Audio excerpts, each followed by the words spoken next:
And hello, everybody, and welcome to another episode of the Shabbat Show. So great to be back with you again. What an honor to be with you. I got to tell you, I look forward to this all week. I hope you do as well. One of the great, we've been getting a lot of emails as we transition. For those who are joining us for the first time, thank you. For those who have been back with us before, you know that we used to be on Friday afternoon, an hour before Shabbat, around 5:30. And in that transition time, there's, people are adjusting to the new time. And I got an email this week from someone who said, she misses it on Friday. I appreciate that. But she says, the good thing is that now Shabbat just comes early. And I feel that too. I hope you do as well. Thursday night, that's it. 8 o'clock Thursday night, we're rolling. That's it. It's almost Shabbat. Like you can taste it, feel it. The challahs aren't out yet, but okay, almost. It's great to be with you again. And every single week we try to pick a topic that really is a sort of the piece of our lives that we can get better, we can think about. And this topic in particular, I think, is not only relevant, but is critical.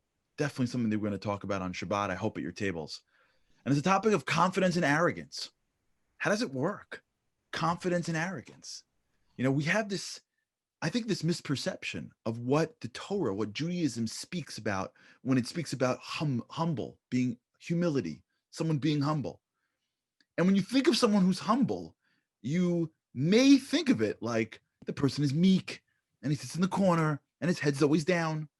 Now, there's an aspect of walking with a certain level of reverence, but is that humility?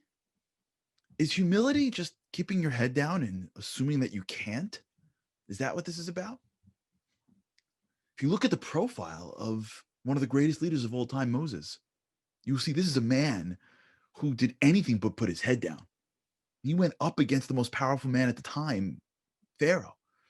They went 10 rounds. Can you imagine what kind of guts you need to walk into the Egyptian palace during the height of the strength of the Egyptian monarch and ask for him to let out 2 to 3 million people, and then to come back again and again and be like, yeah, you think? Okay, let's do this. What kind of person you have to be that after the Jews sin with the golden calf to stand before the creator of the universe, and after God himself says, I want to destroy the Jewish people, you say, if you're going to destroy the Jewish people, then erase me from your book. Can you imagine saying that? You're blackmailing God. You're saying, if you destroy him, I'm going with him. How does he do that? He must be very arrogant, no? In fact, the Torah says the most humble man in the history of the world was Moses. How could that be? Leads a nation, deals with issues, goes up against God, goes up against man, and yet is the most humble man? There's something here. And so we're going to explore it together. Confidence, arrogance. What's that line? How do we draw it? And how do we live lives that are confident, which is aligned with our godly way and connects us to the divine source, and not that is arrogant, which actually blocks us from our divine source? We're going to talk about it. We got a great show coming up. Thank you so much for being here. First and foremost, I want to talk about what's going on this week in Project Inspire. This week, we've got a new Mind Flex. It is with a great rabbi who is incredibly insightful. His name is Rabbi Yitzchak Feldheim. I've been hearing him for years. You don't want to miss him. His topic is heaven a red or blue state? How's that for timely topics? You don't want to miss that. That's for sure. Next Shabbat, next Thursday night, we have an incredible show. I just want to give you a sense of what's happening, what's coming down the pike, right? Next week is the annual Shabbat Project. For those who don't know what that is, right? We all know Shabbat is a day of togetherness, a day that binds the Jewish people for generations. Now, the chief rabbi of South Africa years ago decided that he wanted to do something special. So he picked a Shabbat and he invited people from all different backgrounds to participate. Doesn't matter your denomination, your level of observance, just have one Shabbat together. Well, that idea became a runaway success as people from all over the world started calling and wanted to be part of it. And at that moment, what was born was the Shabbat Project. Now, from its inception, it has grown to thousands of events that celebrate Shabbat in more than 1,600 cities and 106 countries. That's what's happening next Shabbat, is the Shabbat Project. And we are going to be celebrating it with thousands and thousands of Jews. And what we're doing here on the show is we are having a special. So first, what's happening is on Wednesday night, there is going to be an online challah. You don't want to miss it, with Project Inspire's very own Robin Mayerson from Scottsdale, Arizona. You don't want to miss that. That's going to be taking place the Great Challah on Wednesday night. And the following day on Thursday, there's going to be a 3-hour special. It's going to be great. We're going to this new studio. We're having tons of guests. It's going to be a 3-hour extravaganza. The first hour is the Women's Power Hour. And then we're going to have a 2-hour Shabbat show. You do not want to miss it. So please make sure you mark your calendars next week, 8 to 11. 8 for the Women's Power Hour, 9 to 11 is going to be the Shabbat show. Tell your friends. Remember, you can always go to shabbatshow.com to get there. So please tell your friends. One other thing, we've got Taste of Shabbat this week. So check that out as well. We've got Taste of Shabbat this week as well that's taking place. You don't want to miss that. Here's the ad for that. There's a lot going on. That's how we roll, right? There's a lot going on. Let's take advantage of it. And of course, we've got a great show coming up for you. Kahoot.it. If you're watching, just get ahead of this. Kahoot.it. It's coming up in I'll tell you when, but get ready. We've got the attorney Lynn Goodman is on the phone on the show with us today. It's been great. We got the president of Rockwell Management Corp, Eitan Mur, with us as well. We've got this incredible athlete and psychotherapist. You don't want to miss him. I remember watching him on TV. It was an awesome thing. Yarmulke on. It was phenomenal. It's gonna be great. Well, Michael Newman's on. We're gonna meet. We can talk to him as well. Of course, we got Jamie Geller. Videos, inspiration. It's the Shabbat show. Let's get going again. And it's great to be with you again. Of course, shout outs, Shabbat Shaloms. Zoom, Facebook, send us a Shabbat Shalom because it matters. And I got to tell you something. One of the feedbacks that I got from the show is somebody emailed me. I think I said this once on the show before. If I did, I apologize. Somebody emailed me and they came to the show for the first time and they said their favorite part was Shabbat Shaloms. I said, how come? I said, because I just like hearing people's names and where they're from. It made me feel like so proud that I'm part of this nation that it has such a large expanse all together of the same, celebrating the same things. I'm like, you know what? I got to tell you, I feel the exact same way. So make sure if you want, we'll give you a Shabbat Shalom. Make sure we're either on Zoom or on my Facebook page. And I would love to give you a personal Shabbat Shalom over here. And of course, what would be a Shabbat show without one-on-ones? There's so many people that signed up for one-on-ones. If you haven't yet, I don't know why you're holding out. One-on-ones, these custom bespoke learning programs. We hook you up with incredible people. You pick the wisdom, you learn together. Don't forget, text one-on-one to 97,000 for your opportunity to gain more wisdom. Okay, let's begin. We're going to talk a little bit about confidence and arrogance. Now, our first guest, Lynn Goodman, is here. Lynn is the graduated from Barnard College and Cardozo School of Law. She has been practicing for over 30 years, specializing in wills, trusts and estates, and transactional real estate law, both commercial and residential. Lynn, thank you so much for joining us on the show. Thank you for having me. I know your world. I grew up in it, right? I was born in the world of corporate law. And so I'm familiar a little bit, but from where you are in your perspective, you must have seen this dynamic all the time, right? Constantly in the boardroom. I know you spend time in a top Wall Street law firm. Arrogance, confidence, and I'm sure you've met your fair share of very arrogant individuals. Share with us your perspective on how this plays out at work. It seems like arrogant people get further. How's that dynamic work, especially in a high-powered world like corporate law? I'm not sure that arrogant people necessarily go further. I believe that people with extreme confidence and a very hard, strong work ethic go far. I think if you're too arrogant, you end up tripping and falling on your face eventually. It's not arrogant to take gifts that we all have gifts. We're all born with different abilities. And I don't think it's arrogant to take those gifts and work very hard to use those gifts to do the best we can for ourselves, our community, our society, the Jewish people.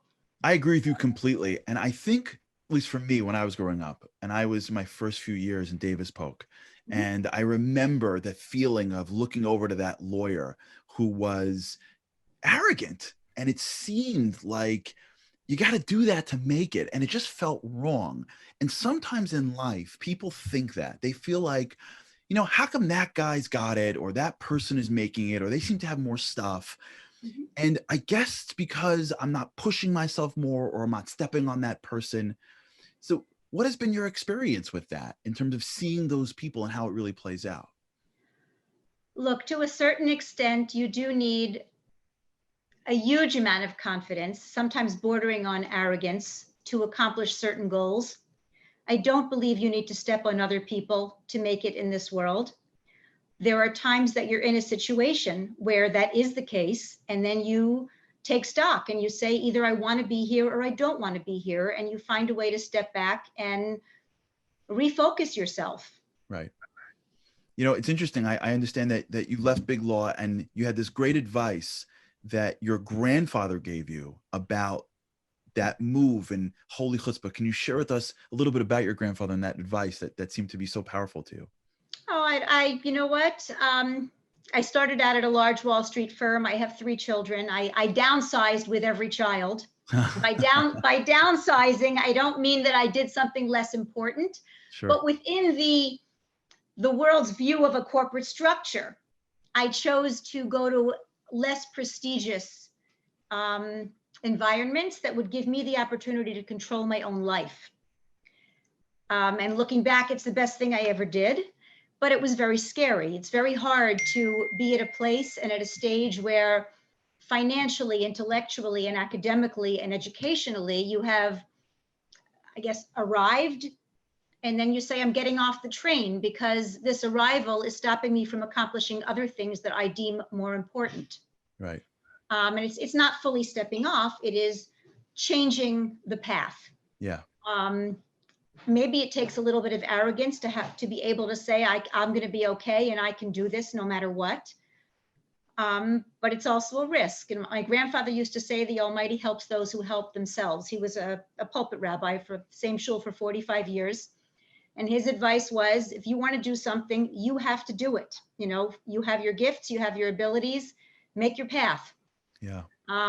Great advice.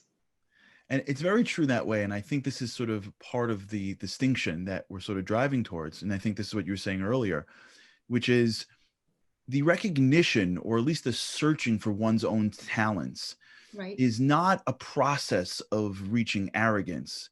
Right. It's a process of recognizing one's talents.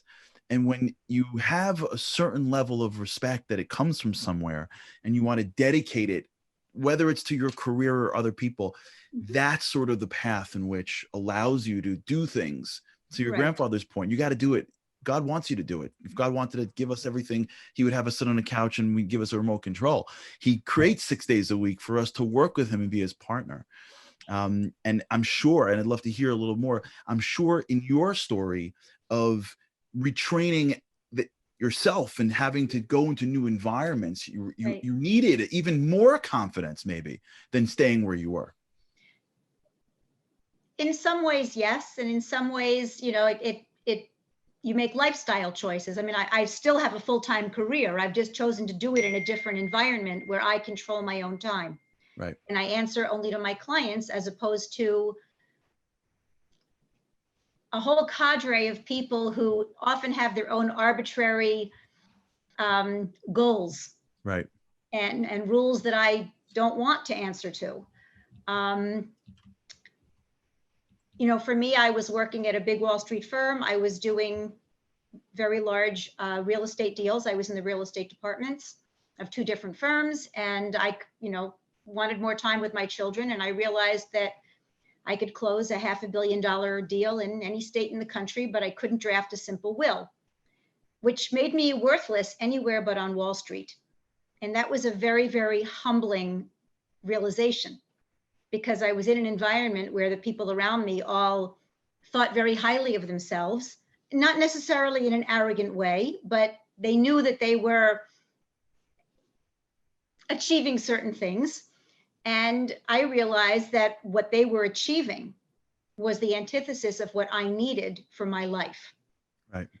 So I basically cut my salary in half, joined a firm in suburbia where the senior partner taught me trust in estates. I made a deal where I would do his real estate and corporate work, and he would teach me the estate planning and probate and administration world. And it opened up a whole new world for me. Wow. So And the truth is that in many ways, what you're speaking about is a very important distinction, I think, with regards to people's decision making and how when one sees the world in an expansive way and brings out more goals they want to accomplish and has that level of confidence to go make new moves. That's, I think, one of the drivers, if you will, Right. towards living your life leading by confidence. Would you agree with that? I would agree, and it's a very hard thing to do. Yeah. Yeah. I Well, think and that we're often stuck somewhere. yeah. I completely agree. And Lynn, thank you so much for joining us. And I think that's such an important way to open the show. Thank you very much for being on. We're honored to have you on. And thank you for who you are and shining your light on the world. I'm honored that you wanted my perspective. I didn't think it was anything special, but I'm happy that it was useful for you. It absolutely was. And we thank you for being on. And I think it's really important for us to understand this perspective, because what we're driving towards in a confidence, arrogance distinction really is the ability for a person to consistently grow and to expand one's thinking and to trust themselves to make decisions as they grow up through life. And sometimes, and I can share Lynn's perspective because I had it myself, sometimes being in situations that seem on the outside to be winning in the corporate world is really a testament, not necessarily to one's confidence, but maybe it's something totally different like arrogance. But I think as each and every one of us struggle with decision making, we have to be able to realize that we have a lot of power inside us. And we can do things that we never thought possible and expand our minds to new decision making. I want to do a couple of Shabbat Shaloms as we get to the next guest. We got a great guest coming up right now, and I remember watching him on TV where I got the clip, the viral clip. Before we begin, let's begin a couple of Shabbat Shalom. Shabbat Shalom to the Bigun and Bolton family. First Shabbat Shalom of the week. We thank you very much for doing that. Shabbat Shalom to Rochelle Kersner. Thank you so much again. Shabbat Shalom to Rivka Tyler, who is one of our top Kahoot players here. To Helene and Boca Raton, Shabbat Shalom. To the Silver family in Highland Park, Shabbat Shalom. Of course, to Rivka Mansour, Shabbat Shalom. Shabbat Shalom to Lisa Black Meddings in Toronto. I remember that interview we had together. Shabbat Shalom to you. To Lily in Montreal, Quebec. Miriam Davin from New Jersey, Shabbat Shalom. Linda in Boston, Shabbat Shalom. And of course, the Novak family in Toronto, Shabbat Shalom, and thank you very much. Our next guest is an incredible guy. Michael Newman wore his yarmulke proudly and won $25,000 when he competed against a pro athlete on CBS's $1 Million Mile Show. I don't know if you've seen this before. If you haven't seen this clip, you just got to Google it because it's so much fun to watch a guy in a yarmulke just rip it up on the national stage. I was loving every second of that. The video of him winning the show, as well as an interview about being an Orthodox Jew, went viral and appeared on over 200 media outlets within a week of the show's airing. Michael is a pro Spartan racer and OCR athlete competing in competitions worldwide while wearing his yarmulke. He also runs a nonprofit called Climb for Life, taking kids with physical challenges through a Spartan race. He's a psychotherapist with a practice in Miami Beach, and he uses sports and exercise to better apply psychological interventions. He also has a popular podcast on Aish.com called Jews in Sports, where he interviews Jewish athletes and gets their opinion on life's biggest questions. He's actually set to compete in Israel's Ninja Warrior in season 4. He's an activist for reshaping the response to anti-Semitism. First question, Michael, do you sleep? What's going on over here? 28 hours? What's the hack? I don't understand something. What's happening? How many things? God bless you.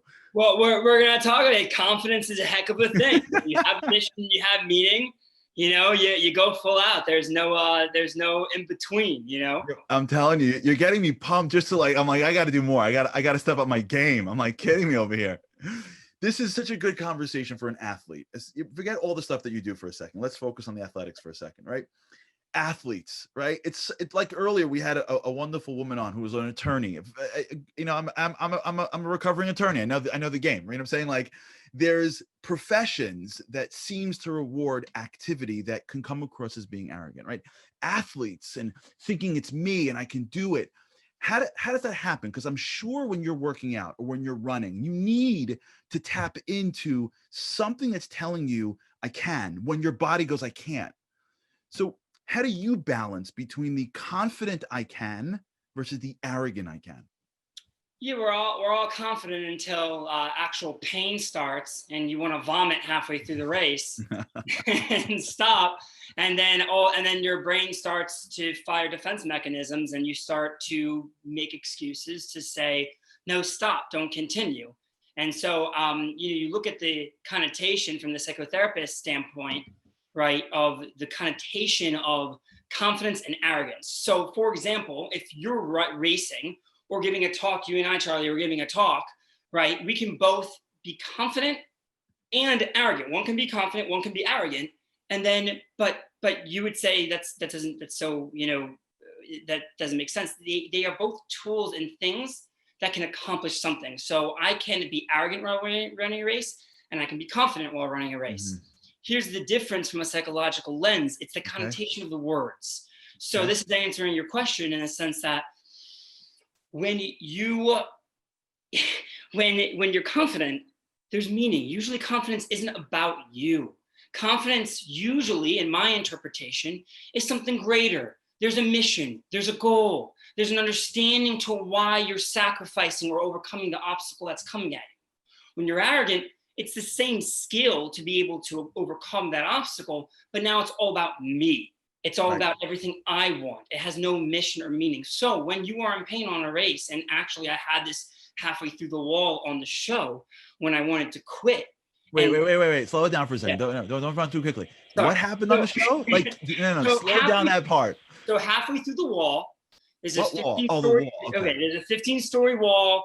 VJ Jones is one of the greatest speed OCR world champions ever. And we're at the end. I'm trying to get my 25,000 and more importantly, win for the Jewish people with my yarmulke. And I look down and there's VJ Jones, 2 seconds behind me. Right. Flying. He's flying up that wall. This guy eats people like me up for breakfast. Okay. I'm a Jew who, couldn't play on Shabbos because of sports. Like, what am I? I love it. And so the defense mechanism in my brain goes, you have no chance. Shot. Right. You have no shot. It just doesn't make sense. And I literally said the words, it's over. It's time to quit. Put down your hands. I had the thought of putting my hands down.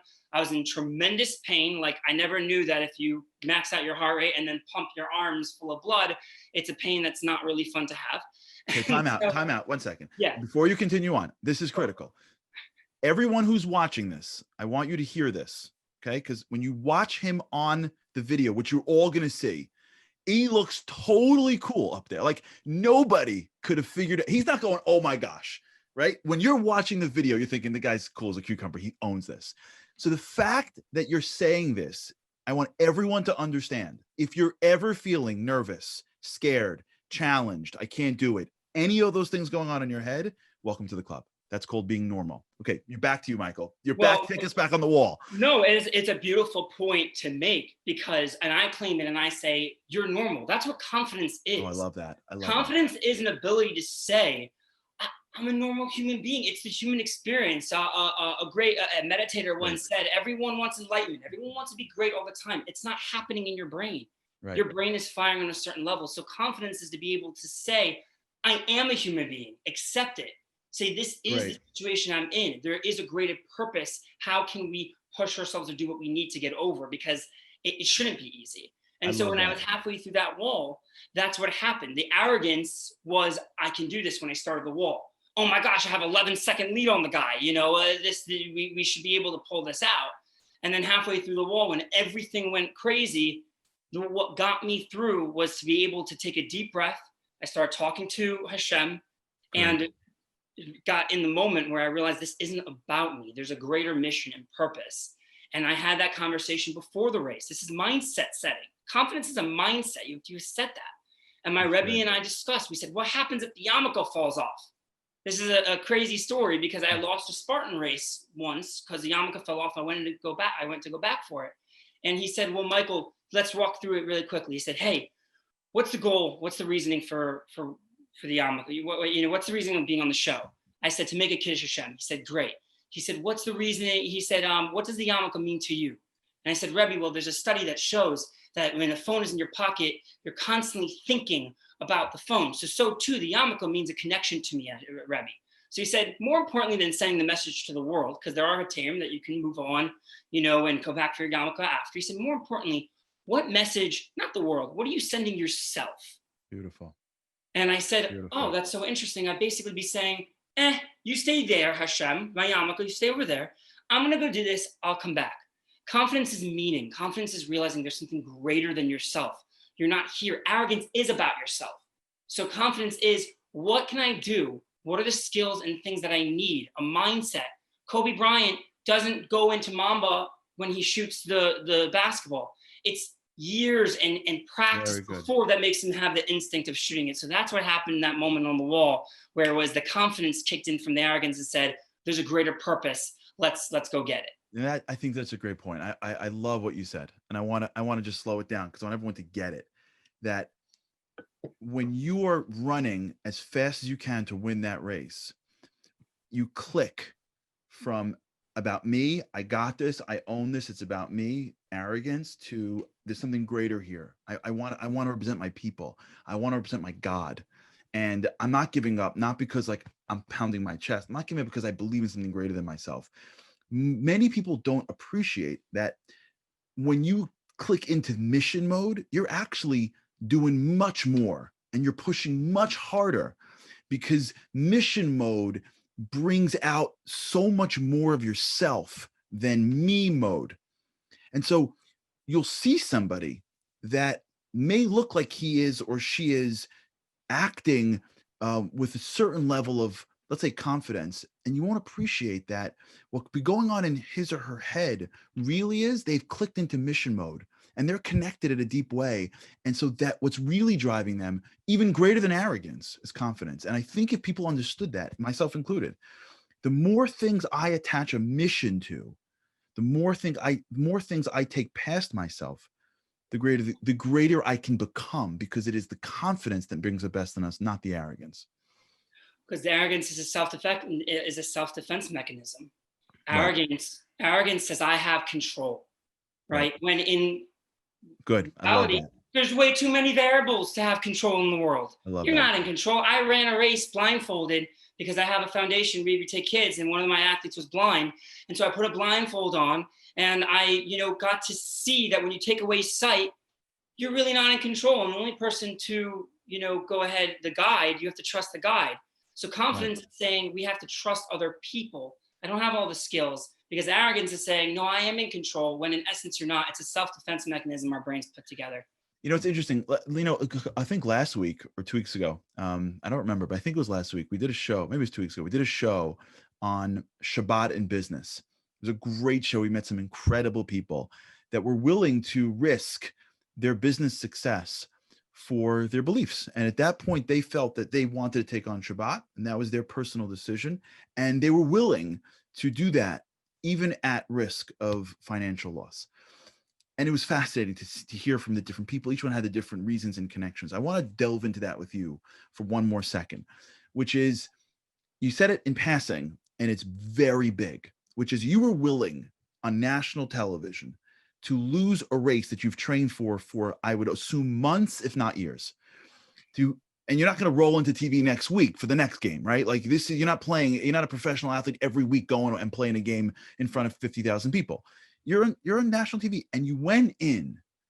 And when you went in, you had already prepared yourself for the potential that your yarmulke would fall off, right? We're not saying you'd have to eat pork, right? A yarmulke is a representation of godliness, and it is incredibly critical. And there are rabbis that may have said to you, well, based on Jewish law, you can keep on going, and you would have been okay with it. But yet you decided that the yarmulke on your head would have been more important to you than winning the race. Can you give us just for 1 minute, because I know we got a full show left. But I don't want to lose this. Give us in a minute the thinking behind being willing to sacrifice your goals for your faith. It's very interesting. Some people have asked me why, and it's very telling in a sense that real meaning, real understanding of who you are, because that's where meaning does come from. You have to know who you are. Judaism is not a religion of robots. There has to be identity and purpose, understanding of who you are. And then it's not even a decision. It doesn't even become, beautiful. Once you understand who you are, and that's a part of a greater collective, you have mission, you have meaning. I am serving a life of Hashem. it's not hard. I had, it's not even a question of, it's a sacrifice. You don't see it that way. The same way, when you don't compete on Shabbos, when Spartan World Championships, I qualified, wasn't, and this is the point. So my running coach said to me, well, Spartan World Championships, just go ahead, run in it. He'll look the other way. I said, but that's not what a relationship with God is. Beautiful. And you have to do that work. This thing that I know all the answers, that you, Charlie, you know all the answers. We have understandings and concepts as psychologists to be able to, in my private practice, to guide and assist. You are the one who has to say, I want to be close with Hashem. I want a life of purpose.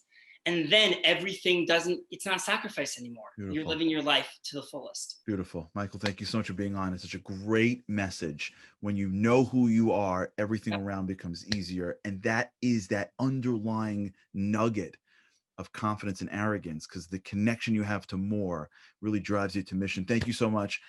We got to do this again. We'll figure that out. But and by the way, we don't have it here because NBC, whatever. We don't have it here because of copyright issues. JIFoundation.org. You'll see two videos at the bottom. You'll see my video. JIFoundation.org will be the race at the bottom. JIFoundation.org. Okay. JIFinspirationfoundation.org. JIFoundation.org. I have the video up there of the race with the kids, and I have the video of me doing the race. Perfect. You'll love it. Amazing. Thank you so much for being on. Thank you for sharing your light with the world. Okay, we're back here. I love that. I love it. This is awesome. The Jewish people, such great people in our nation. A couple more Shabbat Shaloms as we get. We're going to try Kahoot, and then we'll see if the videos are working. We can go back to the videos. Before we do, I want to just dedicate this, what we're doing today, for the Refuah Shlema of Rebbitzin, Dr. Aviva Weisbord, Aviva Bas Sheinachaya. She's an incredible person. She's a family. She's a relative of a close family friend, and we've had the opportunity to really pray for her for a few weeks from now, and she should have a refuah shlema.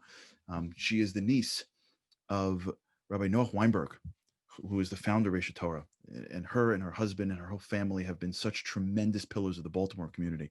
So she should have a real quick and wonderful refuah shlema, and everyone should only know good things. It's time. I mean, we're getting there. Hopefully we'll get to the videos later on in the show, but before we continue, I just can't go any further without Kahoot. So we're going to go to Kahoot now, and along the way, we'll give some more Shabbat Shalom. So let's do it. Let's get Kahoot going over here. And while we get that rolling, let's get some more Shabbat Shaloms. Here it is. The Kahoot number for this week is 428-4340. 428-4340. Let's get everybody rolling. Kahoot.it. If it's on your app, wherever it is, make sure you're tuning in. Shabbat Shalom to the Novak family. Shabbat Shalom to Hila Friedman. Shabbat Shalom to Rivka Mansour. Shabbat Shalom. Linda Leland said she met her one-on-one partner last night via Zoom. That's phenomenal. Elisa Mervis, Shabbat Shalom from the Mervis family in Silver Spring, Maryland. Shabbat Shalom to Rivka Tyler. Shabbat Shalom to, let's see who we have here. Thank you. Send in your Shabbat Shaloms right now to Leslie Joseph of Orange County, New York. Helen from Toronto. Fega from Los Angeles. Shabbat Shalom to you. Mark and Michelle Mandelman, the honorees in the Project Inspired dinner this year. Shabbat Shalom from Montvale, New York. The Sobels from Thornhill. Shabbat Shalom. Joyce from Kansas. Shabbat Shalom. Mike Sokolnik from St. Louis. Hope I got that right. Shabbat Shalom to Leah Peril, New York City. Shabbat Shalom to the Rosen family. Shabbat Shalom to Sheila from Baltimore. Okay, all Kahoot. We got one more second before we bring Kahoot in. Give it us one more second. Patriots Rock is on. All the regs are showing up. Shabbat Shalom to Beth from Durham, North Hampshire. Shabbat Shalom to, okay, let's get rolling here. One more. Etta Kusner of Cleveland. Shabbat Shalom to you. Thank you so much. And let's get rolling with Kahoot. First question. Here it comes. Talking about being humble, this is the lowest location on earth. Dubai, Sonoma Valley, California, the Dead Sea, Israel, in Vapidina County, Kazakhstan. I'm sorry if I pronounced that wrong. If anyone's from Kazakhstan. Dubai, Sonoma Valley, the Dead Sea, and that place in Kazakhstan. Hillary Block from Norfolk, Virginia. Shabbat Shalom. The Wasserman family. Shabbat Shalom. Sarah Srag from Silver Spring, Maryland. Shabbat Shalom. And the answer is the Dead Sea. People knew this. Very good. The Dead Sea. Can you imagine? Israel's got the lowest place on earth. How about that? Awesome. Okay, let's go to the next question. Let's see how we did. Patriots rock. Welcome to the winner board. Winner Chana, who killed it last week. Adlers, Yori Shai, and the Novak family. Okay, let's go to the next question now. How do you say self-confidence in Hebrew? Self-confidence, busha, bitachon atzmi, mafsid, or balgaiva? How do you say self-confidence in Hebrew? Let's see how we do this. Self-confidence in Hebrew. Here we go, 9 seconds left. 6 seconds, 5 seconds. Self-confidence in Hebrew. Bitachon atzmi. Excellent. Lots of people are getting this correct. I'm loving the excellence here. Let's see how we do. Adlers are climbing up. Chana stays at number 2. Yori Shai is there. Hillary's moving up in the Mervis family. Let's go to the third question. What country started the Shabbat project? If you were paying attention, you'd know. South Korea, South Africa, South America, or the United States of America? Where did the Shabbos project originate? For those who are joining us now, next week is the Shabbat project. It is a time where we keep Shabbat with, or in any which way, with thousands of people around the world. We're going to be having a 3-hour special next Shabbat night. Let's see where it started from. South Africa. Chief Rabbi Warren Goldstein, South Africa. I was there actually in South Africa. You can't imagine the level of inspiration that's taking place down there. Okay, let's go to the next and final question. If you want more Shabbat Shaloms, please feel free. The Adlers are on the top. The Mervis family on fire over here, moving up. Hillary, Patriots rock, back on the board, PMG. Let's see how this thing closes out. Final lap, last question. Who said arrogance and ignorance go hand in hand? Arrogance and ignorance go hand in hand. Winston Churchill, Nietzsche, Menachem Begin, or Metallica? Who said arrogance and ignorance go hand in hand? Churchill, Nietzsche, Begin, or Metallica? Here goes. Metallica. Whoa. Metallica. Very little. A lot of Churchill. I know it was like a pump fake to put in like the politician when nobody thought it was the rock band. That's how we roll over here. We're always throwing curveballs. Let's see how we ended. This may have messed up the leaderboard. Let's see. And the third place is the Adlers. Good job, Adlers. Number 2, Go Providence. And the number 1 winner of this week's show is St. Louis Rocks. St. Louis Rocks. Providence, St. Louis, the Adlers, Hillary, and the Mervis family. Congratulations. Please check out the prizes. Go to projectinspire.com to get your prizes. And thank you so much for playing with us. And now it is time for the one and only Jamie Geller. Thank you, Charlie, so much. Hello, everybody. It is so good to be back, always.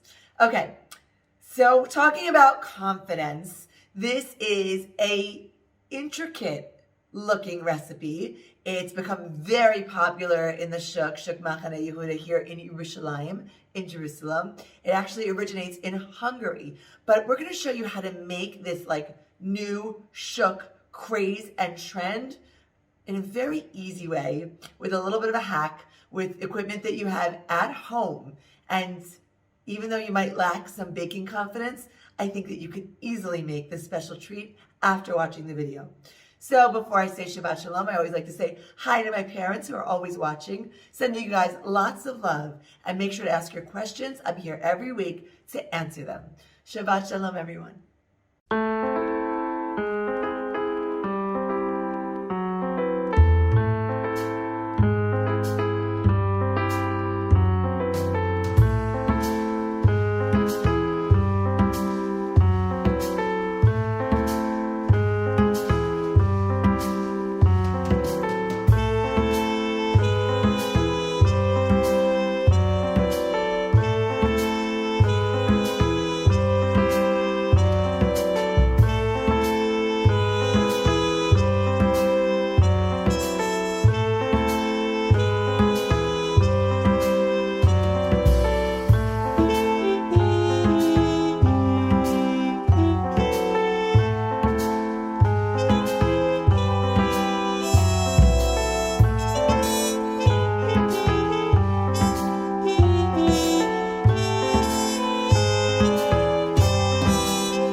Jamie's a magician. Jamie's a magician. Now she does that. I mean, she makes it look awesome. Check out her stuff. JamieGeller.com, Facebook, Instagram, Pinterest. That was phenomenal. YouTube, Twitter, TikTok. You ever wonder how things are made? You ever, as I'm reading, I'm going, wait, that just doesn't come out of nowhere. Someone has to actually think how to do that. At Jamie Geller, at Julish by Jamie. And of course, if her mom is watching, hi mom, and continue shipping nachas from Jamie. Thank you, Jamie, for all your partnership. She's going to be rocking it next week. For those that are going to be joining us on the Shabbat show, on the Shabbat Project, just to give you a little bit more about what the Shabbat Project is. It's so powerful. Check out this video, just explaining it a drop. Over the years, Jews around the world have drifted away from their heritage and from each other. We even define ourselves by what divides us. So we asked, what could bring us back together? Shabbat is a day when we stop all creative activity from sundown to stars out. It's one day in the week to disconnect from our busy lives and reconnect with one another. Warren Goldstein, Chief Rabbi of South Africa, asked, what if we could get an entire community to keep one complete Shabbat together? We started at home in South Africa. The community took on the challenge to experience one Shabbat in full, most for the very first time, which brought us together like never before. What a treat to be here. I can't believe it. Soon, Jews around the world wanted in on it, and so the Shabbat Project was born. One Shabbat kept together all over the world. A social movement sprung up overnight. Thousands of volunteers worked around the clock. Awareness spread, and we helped people organize their own Shabbat Project experience. There was a mass movement. It was a people's experience. This was the Jewish Spring, where the whole campaign went viral and that people owned it. It took on a life of its own. Communities prepared for the annual event, and we guided them with the ins and outs of keeping Shabbat. Communal challah bakes rolled out across the world, bringing Jews together to prepare traditional Shabbat bread. And Havdalah concerts were set up to mark the end of Shabbat. The response has been amazing. People heard about it, they came in their droves. Y fue una actividad en familia. There was a very special spirit around. Something I hadn't felt in a long time. Today, the Shabbat Project is driven by thousands of volunteers in hundreds of countries and thousands of cities in 10 languages. We entered the Guinness Book of World Records. With the final measurement, 20 feet. Our biggest ever challah bake united 8,000 women in Buenos Aires. We shut down 5 city blocks on Pico Boulevard for a Shabbat dinner. Our Havdalah concert became the biggest standalone Jewish event in Melbourne's history. The project has clocked up millions of online media impressions. We captured the world's imagination. The Shabbat Project. Keeping it together. ביחד שבת בינלאומית. All right, imagine 4,000 women connected through religion and baking. One Shabbos. And we keep on growing. Our social movement has grown into a global social phenomenon. Divided communities have been reunited and Jewish pride has been restored. There's a world before the Shabbos Project and after the Shabbos Project, and it's not the same world. Most importantly, an estimated 1 million Jews around the world came together to reconnect through the magic of Shabbat. And this year, we're doing it again. Join in by keeping this Shabbat with Jews all over the world. We would also love you to partner with us to get your entire community keeping it together. How's that for awesome? How's that for awesome? 1 million Jews around the world. Next week, check it out. Join us. Join the party that's taking place across the globe to keep Shabbat. That's the beauty of our people. Our next guest, incredible guy, alum of my high school. Mr. Eitan Mervis is the president of Rockwell Management Corp. Rockwell owns and manages commercial and residential properties in the greater Houston area. Eitan and his wife, Valerie, grew up in the East Coast. They relocated to Houston in 95, where they raised their children for the next 17 years. Then they moved to Teaneck, New Jersey. While he continues to commute back to Houston, they're actively involved in both the New York and Houston communities. Eitan, thank you so much for joining us on the show. You're still on mute. Perfect. Got you now. There you go. So thank you so much for joining us on the show. Now, I understand that busy life, running around large business, and you've recently had a very scary episode in your battle with COVID, and that ultimately really pushed you to the brink, and it was a very scary experience. Share with us a little bit about what happened during COVID and some of the insights that you gleaned from that. Sure.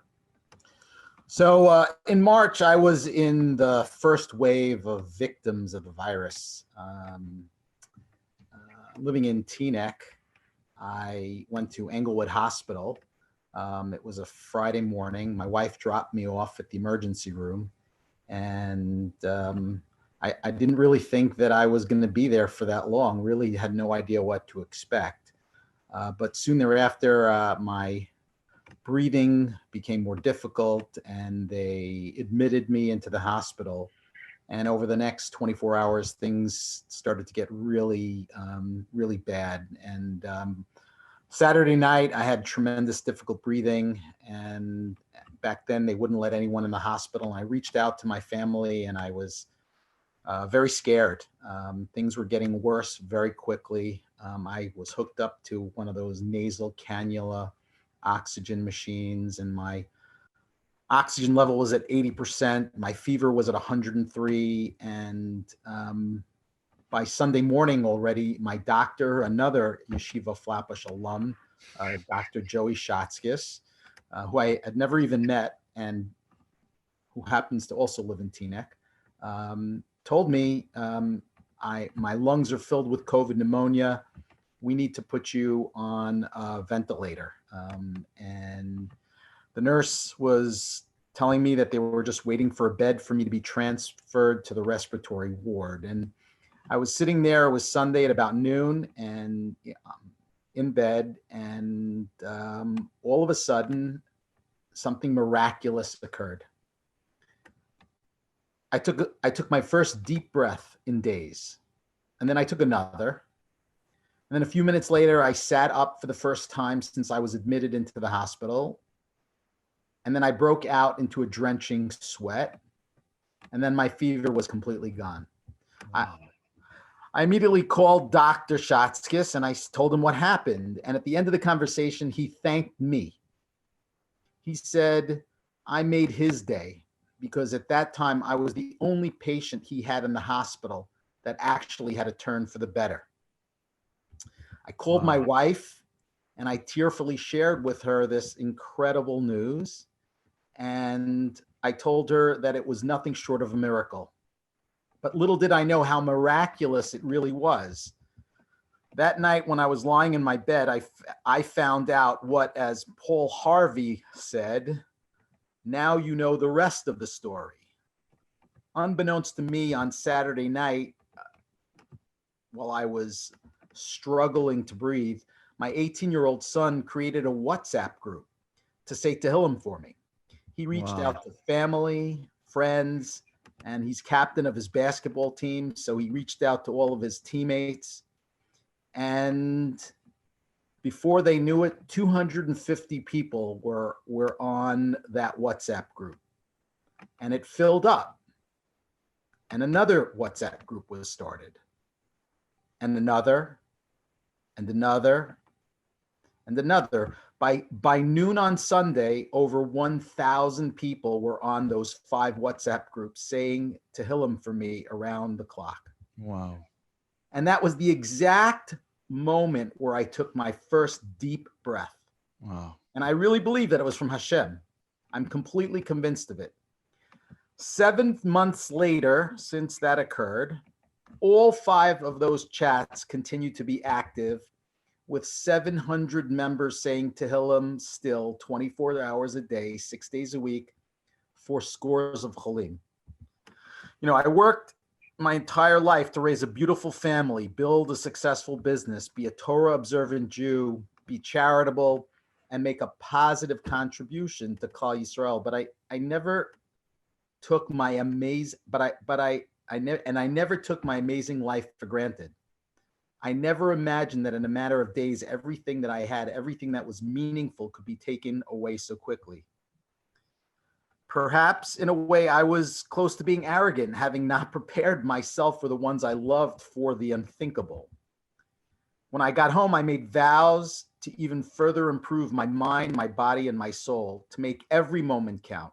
And I wish I could tell you that those vows have been fulfilled. It's still a work in progress.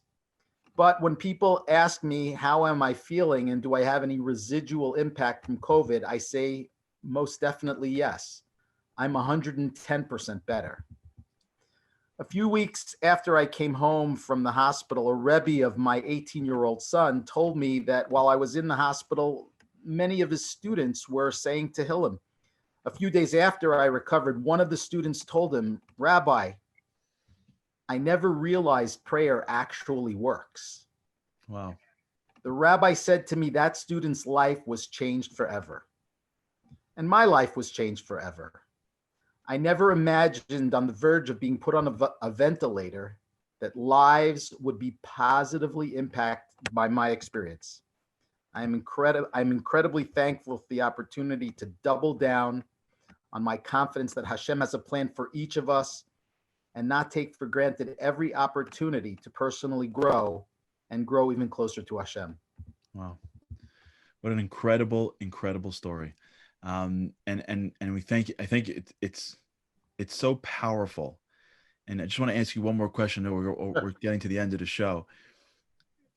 I wonder what it must have felt like when you spend your time building, like you said, you're building a business, you're running around. And at the end of the day, what you really want more than anything in the world is to take a breath.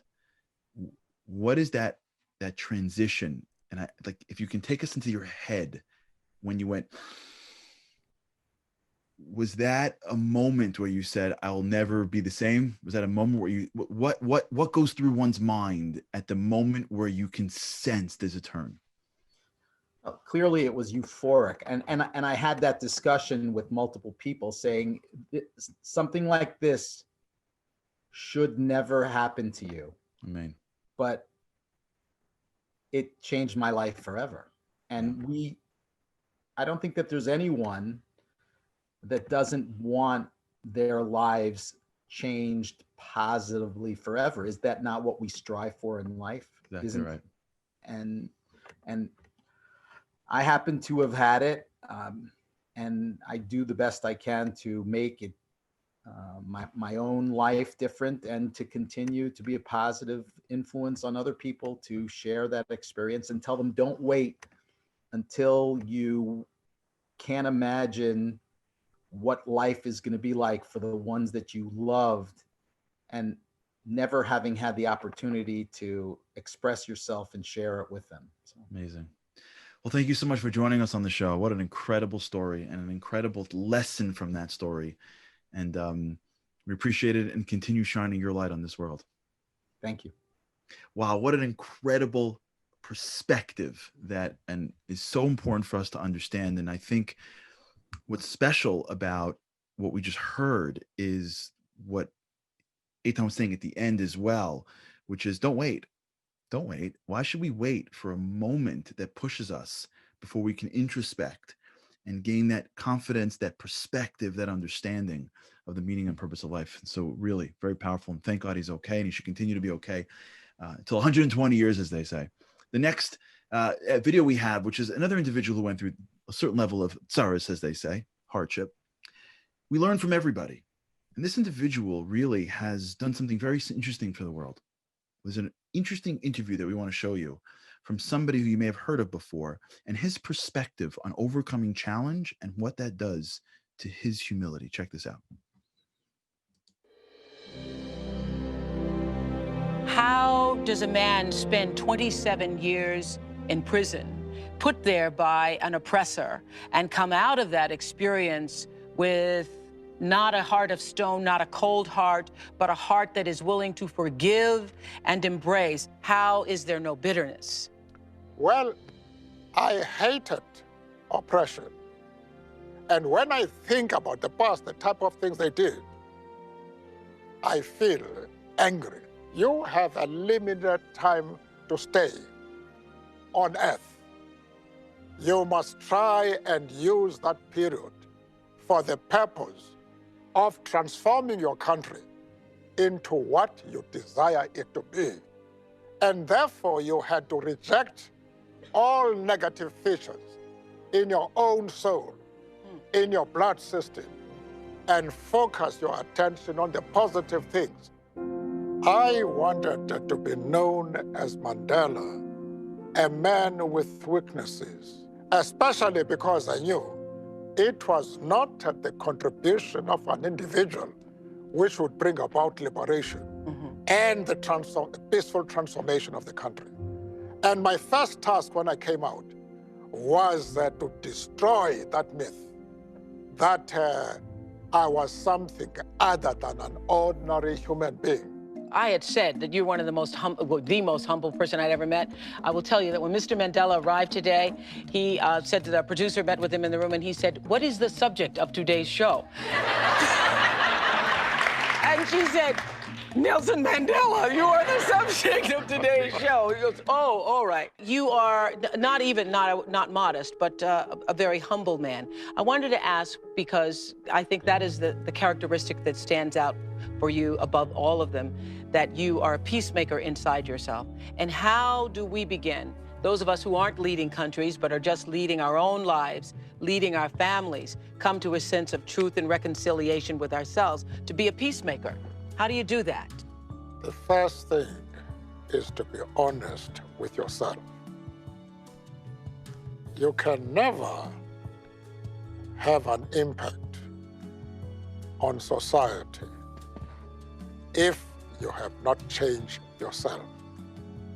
And one of the most important weapons in changing yourself is to recognize that peace, people everywhere in the world want peace. But humility is one of the most important qualities which you must have. Because if you are humble, if you make people realize that you are no threat to them, then people will embrace you.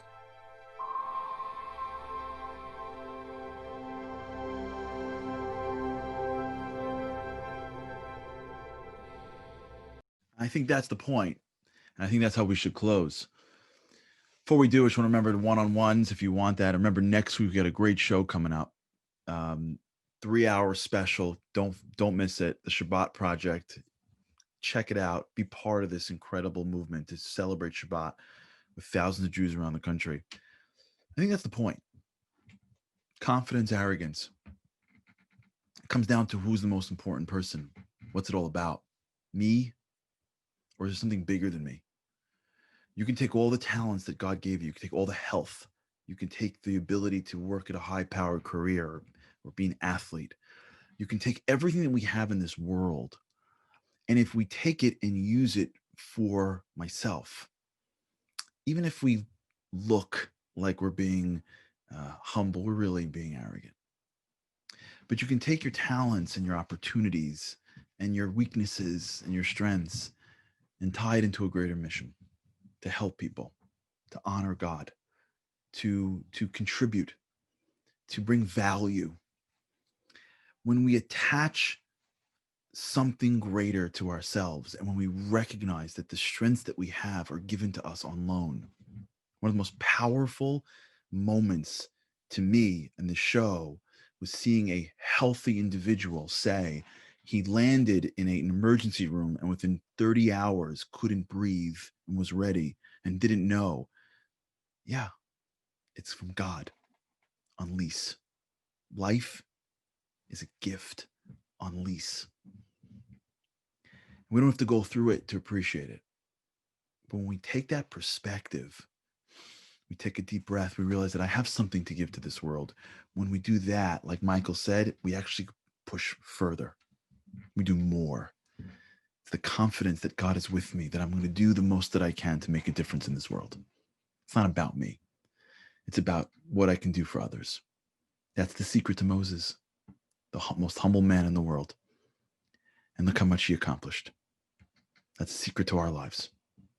There's so much more we can do in this world if we realize that we are endowed with a piece of the Creator. God has the confidence in us. He made us his partner in this world. He's inside us. And he infuses us so much power every day and says, go change the world.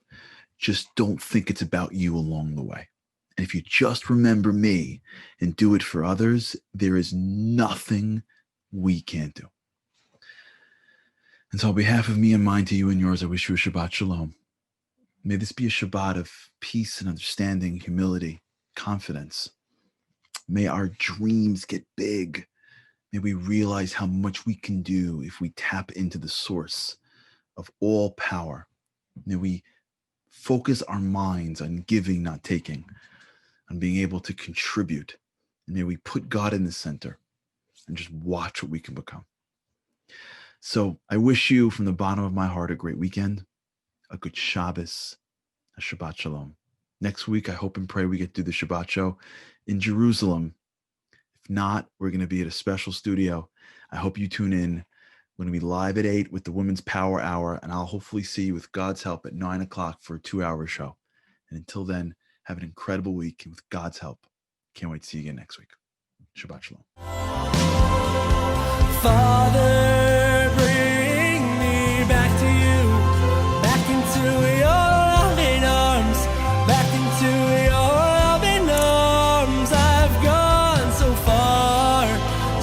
far from home. I'm begging, bring me back to you, back into your loving arms, back into your loving arms.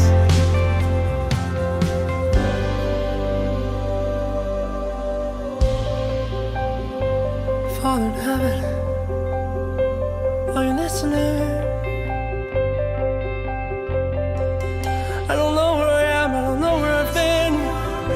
All I know is I'm standing here begging you, bring me